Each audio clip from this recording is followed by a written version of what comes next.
ಎಲ್ರಿಗೂ ಸ್ವಾಗತ. ಇವತ್ತು ನಾವು ಒಬ್ಬ ಸಾಮಾನ್ಯ ಕವಿಯ ಬಗ್ಗೆ ಮಾತಾಡ್ತಾ ಇಲ್ಲ, ಬದಲಿಗೆ ಒಬ್ಬ ಬಂಡಾಯಗಾರ, ಒಬ್ಬ ಜ್ಞಾನಿ ಅಂದ್ರೆ ಯೋಗಿ ವೇಮನರ ಜ್ಞಾನದ ಜಗತ್ತನ್ನ ಅರ್ಥ ಮಾಡ್ಕೊಳ್ಳೋಣ. ಅವರ ಜೀವನದ ಕಥೆಯನ್ನ ಹೇಳೋ ಒಂದು ಅದ್ಭುತ ಚಲನಚಿತ್ರ ಇದೆ ಅಲ್ವಾ, ಅದರಿಂದ ಸ್ಫೂರ್ತಿ ಪಡೆದು ಅವರ ಸತ್ಯದ ಹುಡುಕಾಟದ ಹಾದಿ ಹೇಗಿತ್ತು ಅಂತ ನೋಡೋಣ ಬನ್ನಿ. ನಮ್ಮ ಈ ಪಯಣ ಶುರು ಆಗೋದೇ ಒಂದು ಶಕ್ತಿಶಾಲಿ ಮಂತ್ರದಿಂದ. ಇದನ್ನ ಕೇವಲ ಶಬ್ದಗಳು ಅಂತ ಅನ್ಕೋಬೇಡಿ, ಇದು ನಮ್ಮನ್ನ ಆಧ್ಯಾತ್ಮಿಕ ಜಾಗೃತಿಯ ಕಡೆಗೆ ಕರೆಯೋ ಒಂದು ಆಹ್ವಾನದ ಹಾಗೆ. ಸರಿ, ಹಾಗಿದ್ರೆ ವೇಮನರು ಅಂದ್ರೆ ಯಾರು ಅಂತ ಮೊದಲು ಅರ್ಥ ಮಾಡ್ಕೊಳ್ಳೋಣ. ನೋಡಿ, ಅವರು ಬರೀ ಒಬ್ಬ ಕವಿಯಷ್ಟೇ ಆಗಿರ್ಲಿಲ್ಲ. ಅವರ ವ್ಯಕ್ತಿತ್ವದಲ್ಲಿ ಒಬ್ಬ ಬಂಡಾಯಗಾರನಿದ್ದ, ಜೊತೆಗೆ ಒಬ್ಬ ಸಂತನೂ ಇದ್ದ. ಅವರ ಈ ಮೂರು ಮುಖಗಳನ್ನ ಈಗ ಒಂದೊಂದಾಗಿ ನೋಡೋಣ. ಹಾಗಾದ್ರೆ ಯಾರು ಇವರು? ತನ್ನ ಕಾಲದ ಕಟ್ಟುಪಾಡುಗಳನ್ನ, ಸಂಪ್ರದಾಯಗಳನ್ನ ಯಾವುದಕ್ಕೂ ಹೆದರದೆ ಪ್ರಶ್ನಿಸಿದ ಈ ಅಲೆಮಾರಿ ಜ್ಞಾನಿ ಯಾರು? ಇವರ ಹುಡುಕಾಟ ಬರೀ ಕಾವ್ಯಕ್ಕೆ ಸೀಮಿತವಾಗಿರ್ಲಿಲ್ಲ, ಅದನ್ನು ಮೀರಿತ್ತು. ವೇಮನರ ವ್ಯಕ್ತಿತ್ವವನ್ನ ನಾವು ಮೂರು ರೀತಿಯಲ್ಲಿ ನೋಡಬಹುದು.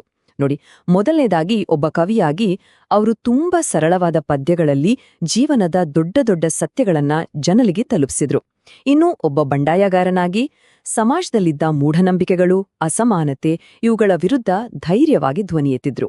ಮತ್ತು ಕೊನೆಯದಾಗಿ ಒಬ್ಬ ಸಂತನಾಗಿ ಈ ಭೌತಿಕ ಪ್ರಪಂಚವನ್ನ ಮೀರಿರೋ ಶಾಶ್ವತ ಸತ್ಯ ಯಾವುದು ಅಂತ ಹುಡುಕಾಟದಲ್ಲಿದ್ರು. ಈ ಮೂರೂ ಸೇರಿದಾಗ ಸಿಗೋದೇ ಯೋಗಿ ವೇಮನರ ನಿಜವಾದ ಚಿತ್ರಣ. ವೇಮನರ ವ್ಯಕ್ತಿತ್ವದ ಬಗ್ಗೆ ತಿಳ್ಕೊಂಡಾಯ್ತು. ಈಗ ಬನ್ನಿ ಅವರ ತತ್ವಶಾಸ್ತ್ರದ ತಿರುಳು ಏನು ಅಂತ ನೋಡೋಣ. ಅದೇ ಜ್ಞಾನೋದಯಕ್ಕೆ ದಾರಿ ತೋರಿಸುವ ಆ ಭಕ್ತಿಯ ಮಾರ್ಗ. ವೇಮನರು ತುಂಬ ಬಲವಾಗಿ ನಂಬಿದ್ದು ಇದನ್ನೇ, ಭಕ್ತಿ ಮಾರ್ಗವೇ ಶ್ರೇಷ್ಠ ಮಾರ್ಗ ಅಂತ. ನಿಜ ಹೇಳ್ಬೇಕಂದ್ರೆ ಅವರ ಇಡೀ ಬೋಧನೆಗೆ ಅಡಿಪಾಯನೇ ಈ ಒಂದು ವಾಕ್ಯ. ಹಾಗಾದ್ರೆ ಈ ಭಕ್ತಿ ಮಾರ್ಗ ಅಂದ್ರೆ ಏನು? ಸಿಂಪಲ್ ಆಗಿ ಹೇಳೋದಾದ್ರೆ, ಜ್ಞಾನೋದಯ ಅಂದ್ರೆ ಮುಕ್ತಿ ಬೇಕು ಅಂದ್ರೆ ಅದಕ್ಕೆ ದೇವ್ರ ಮೇಲಿನ ಪ್ರೀತಿ, ಭಕ್ತಿನೇ ಮುಖ್ಯ ಸಾಧನ ಅಂತ ಹೇಳೋ ಆಧ್ಯಾತ್ಮಿಕ ದಾರಿ ಇದು. ಇಲ್ಲಿ ತರ್ಕಕ್ಕಿಂತ ಹೆಚ್ಚಾಗಿ ಭಾವನೆಗೆ, ಶರಣಾಗತಿಗೆ ಜಾಸ್ತಿ ಪ್ರಾಮುಖ್ಯತೆ. ಈ ಭಕ್ತಿ ಮಾರ್ಗದಲ್ಲಿ ನಾವು ಮೂರು ಮುಖ್ಯ ಹಂತಗಳನ್ನ ನೋಡ್ಬೋದು. ಮೊದಲನೇದು ಶರಣಾಗತಿ, ಅಂದ್ರೆ ನಮ್ಮ ಅಹಂಕಾರ, ಲೌಕಿಕ ಆಸೆಗಳನ್ನೆಲ್ಲ ಬಿಟ್ಬಿಡೋದು. ಎರಡನೇದು ಜಪ, ಶಿವ, ಶಂಭೋ ಅನ್ನೋ ತರಹದ ಪವಿತ್ರ ಮಂತ್ರಗಳನ್ನ ಹೇಳ್ತಾ ಮನಸ್ಸನ್ನ ಒಂದೇ ಕಡೆ ಕೇಂದ್ರೀಕರಿಸೋದು. ಇನ್ನು ಮೂರನೇದು, ಇದು ತುಂಬಾನೇ ಮುಖ್ಯ, ಅನ್ವೇಷಣೆ, ಅಂದ್ರೆ ಈ ಜ್ಞಾನದ ಹಾದಿಯಲ್ಲಿ ನಮ್ಗೆ ದಾರಿ ತೋರ್ಸೋಕೆ ಒಬ್ಬ ನಿಜವಾದ ಗುರುವನ್ನ ಹುಡುಕೋದು. ಸರಿ, ಭಕ್ತಿಯ ಮಾರ್ಗದ ಬಗ್ಗೆ ನೋಡಿದ್ವಿ. ಈಗ ಅಲ್ಲಿಂದ ಮುಂದೆ ಹೋಗಿ ಒಬ್ಬ ಯೋಗಿಯ ದೃಷ್ಟಿಯಲ್ಲಿ ಈ ಪ್ರಪಂಚ ಹೇಗೆ ಕಾಣುತ್ತೆ ಅಂತ ನೋಡೋಣ. ಅದೇ ಭ್ರಮೆಯನ್ನ ಮೀರಿದ ಜೀವನ. ಇಲ್ಲಿ ಸಂಸಾರ ಅನ್ನೋ ಪದ ತುಂಬಾ ಮುಖ್ಯ ಆಗತ್ತೆ. ಸಂಸಾರ ಅಂದ್ರೇನು? ಅದೇ ಸಾವು ಮತ್ತು ಪುನರ್ಜನ್ಮದ ಚಕ್ರ. ಇದನ್ನ ಒಂದು ಭ್ರಮೆಯ ಪ್ರಪಂಚ ಅಂತಾನೂ ಹೇಳ್ತಾರೆ. ಅಂದ್ರೆ ನಿಜವಾದ ಸತ್ಯವನ್ನ ನಮ್ಮಿಂದ ಮರೆಮಾಚೋ ಒಂದು ದೊಡ್ಡ ಕಾಸ್ಮಿಕ್ ಆಟ ಇದ್ದಾಗೆ. ಈಗ ನೋಡಿ, ಪ್ರಪಂಚವನ್ನ ನೋಡಕ್ಕೆ ಎರಡು ರೀತಿ ದೃಷ್ಟಿಕೋನಗಳಿವೆ. ಇವೆರಡರ ನಡುವಿನ ವ್ಯತ್ಯಾಸವನ್ನ ಗಮನಿಸಿ.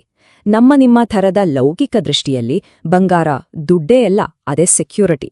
ಜೀವನ ಅಂದ್ರ ಸುಖವಾಗಿರೋದು. ಆದ್ರೆ ಒಬ್ಬ ಯೋಗಿಯ ದೃಷ್ಟಿಯಲ್ಲಿ ಈ ಸಂಪತ್ತಿನ ಮೇಲಿನ ಆಸೆ ಇದೆಯಲ್ಲ, ಅದೇ ಒಂದು ಬಲೆ. ಜೀವನದ ನಿಜವಾದ ಉದ್ದೇಶ ಸತ್ಯವನ್ನ ಹುಡುಕೋದು.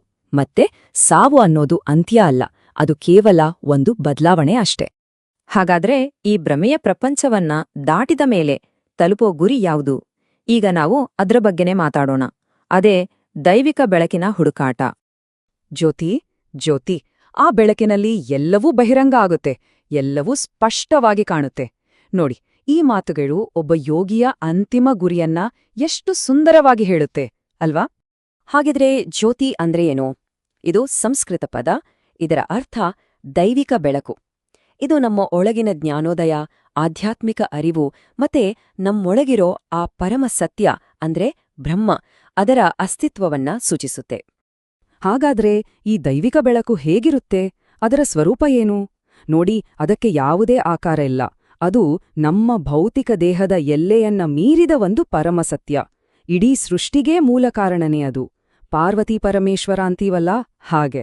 ಎಲ್ಲಕ್ಕಿಂತ ಮುಖ್ಯವಾದ ವಿಷಯ ಏನಂದ್ರೆ, ಈ ಬೆಳಕನ್ನ ನಾವೆಲ್ಲೋ ಹೊರಗಡೆ ಹುಡುಕೋ ಹಾಗಿಲ್ಲ, ಬದಲಿಗೆ ನಮ್ಮ ಅಂತರಂಗದಲ್ಲೇ ಧ್ಯಾನದ ಮೂಲಕ ಅದನ್ನ ಕಂಡ್ಕೊಳ್ಬೇಕು. ಸರಿ, ಈಗ ಕೊನೆಯದಾಗಿ ವೇಮನರ ತತ್ವಶಾಸ್ತ್ರದಿಂದ ನಮ್ಮೆಲ್ಲ ಸಿಗುವ ಯಾವ ಕಾಲಕ್ಕೂ ಅನ್ವಯ ಆಗುವ ಪಾಠಗಳೇನು ಅಂತ ನೋಡೋಣ ಬನ್ನಿ. ಮೊದಲನೇ ಮತ್ತು ಅತ್ಯಂತ ಪ್ರಮುಖ ಪಾಠ, ನಿಜವಾದ ಸಂಪತ್ತು ಬಂಗಾರ ಅಲ್ಲ, ಅದು ಆತ್ಮಜ್ಞಾನ. ಅಂದ್ರೆ ಭೌತಿಕವಾಗಿ ನಾವು ಏನೇ ಸಂಪಾದಿಸಿದ್ರೂ ನಮ್ಮ ಬಗ್ಗೆ ನಾವು ತಿಳ್ಕೊಳ್ಳೋ ಅರಿವಿಗಿಂತ ದೊಡ್ಡದ್ಯಾವುದೂ ಇಲ್ಲ. ಎರಡನೇ ಪ್ರಮುಖ ಅಂಶ, ಇಡೀ ಬ್ರಹ್ಮಾಂಡ ಇರೋದೇ ನಮ್ಮೊಳಗೆ. ನಾವು ಹೊರಗಡೆ ಏನೆಲ್ಲ ಹುಡುಕ್ತಿವೋ ಅದೆಲ್ಲದರ ಮೂಲ ನಮ್ಮ ಅಂತರಂಗದಲ್ಲೇ ಇದೆ. ಮತ್ತೆ ಮೂರನೇದಾಗಿ, ಭಕ್ತಿ ಅನ್ನೋದೇ ಒಂದು ಸೇತುವೆ ಇದ್ದ ಹಾಗೆ. ಈ ಕ್ಷಣಿಕ ಅಶಾಶ್ವತ ಪ್ರಪಂಚದಿಂದ ಆ ಶಾಶ್ವತ ಸತ್ಯದ ಕಡೆಗೆ ನಮ್ಮನ್ನ ಕರ್ಕೊಂಡು ಹೋಗೋ ಸೇತುವೆ ಅದು. ಭ್ರಮೆಯಿಂದ ಸತ್ಯಕ್ಕೆ ಕರೆದೊಯ್ಯೋ ದಾರಿ. ಹಾಗಾದ್ರೆ ಕ್ಷಣಕ್ಷಣಕ್ಕೂ ಬದಲಾಗೋ ಆಕರ್ಷಣೆಗಳಿಂದ ತುಂಬಿರೋ ಇವತ್ತಿನ ಈ ಜಗತ್ತಿನಲ್ಲಿ ಒಬ್ರು ತಮ್ಮ ಒಳಗಿನ ಆ ದೈವಿಕ ಬೆಳಕನ್ನ, ಆ ಜ್ಯೋತಿಯನ್ನ ಕಂಡುಕೊಳ್ಳೋದು ಹೇಗೆ? ಇದೊಂದು ದೊಡ್ಡ ಪ್ರಶ್ನೆ ಅಲ್ವಾ? ಈ ಪ್ರಶ್ನೆಯ ಜೊತೆಗೆ ಈ ವಿಶ್ಲೇಷಣೆಯನ್ನ ಮುಗಿಸೋಣ.